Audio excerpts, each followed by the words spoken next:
መጀመሪያ ህንድ ከህንድ ታይላንድ ከታይላንድ ደግሞ ላኦ ከላኦ ቻይና ደርሳለሁ ጋይስ ሌላው ሰው መኪናውን ፓርክ እያደረገ ሲገባ ቻይና ቢሮ እንዳለኝ ታውቃላችሁ ከዚች መኪና አጠገብ ሳይክሌን ፓርክ እናረጋታለን ቢሮዬ እንዴት እንደናፈቀችኝ አልገባችሁም ቢሮአችን እንሄዳለን እንዴት እንደሚያየኝ ቻይና 3 ወር ሆነኝ ቢሮዬን ካየዋትና ምንም አለመሆኗን ቼክ እናረጋታለን እስቲ አሁን ትመጡና 14ኛ ፍሎር ላይ መታችሁ ፋንዲሻ ማናት ነው ማንንም ያሳያችኋል እዚህ ሰፈር ነው ካቧቸው ዩቲዩብ ጀምሪና ምስትሉኝ ነበር እስቲ ያሰብኩበት ነው ወደ ቀኝ ነው የምትሄዱት በሊፍቱ በቀኝ በኩል ይመስላል ቢሮአችን ስትገቡ መጀመሪያ እዚህ ጋር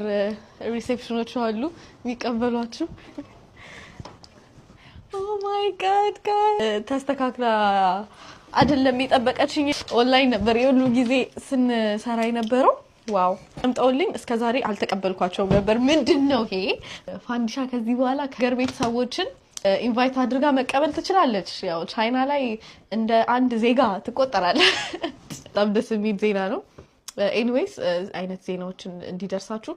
81 ላይ ደውሉ አላችሁ ግን ልንገራችሁ አስመጪዎች ነጋዴዎች ገንዘብ የምትሰራ መስራት የምትወዱ ምናምን ቆዩ ሌሎቻችሁ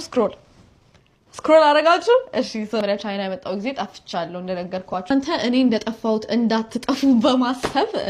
ቻይና ላይ ትሪፕ አዘጋጅቼላችኋለሁ አብረን ቻይና እንመጣለን ካንተን ፌር እንገባለን የሚያጠቃልሉት የአየር ትኬት ከኤርፖርት ፒክአፕ ቪዛ ከኔ ኢንቪቴሽን አለ ሆቴላችሁ አለ ካንተን ፌር መግቢያ ባጅ አለ የቻይና ፉል ኦሪየንቴሽን ከኛ ታገኛላችሁ ፓኬጁ 400,000 ብር እና 370,000 ብር ነው ሁለት አይነት ፓኬጅ አለ ቻይና መጥቼ ንግድ ልሰራ አስቤ ምናምን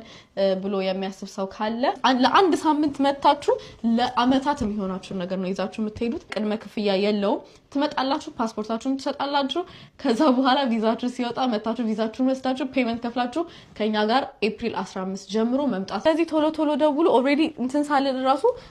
ወደ 5 ሰው ተመዝግቧል ስለዚህ አሁን 15 ሰው ብቻ ነው የሚቀረው ስለዚህ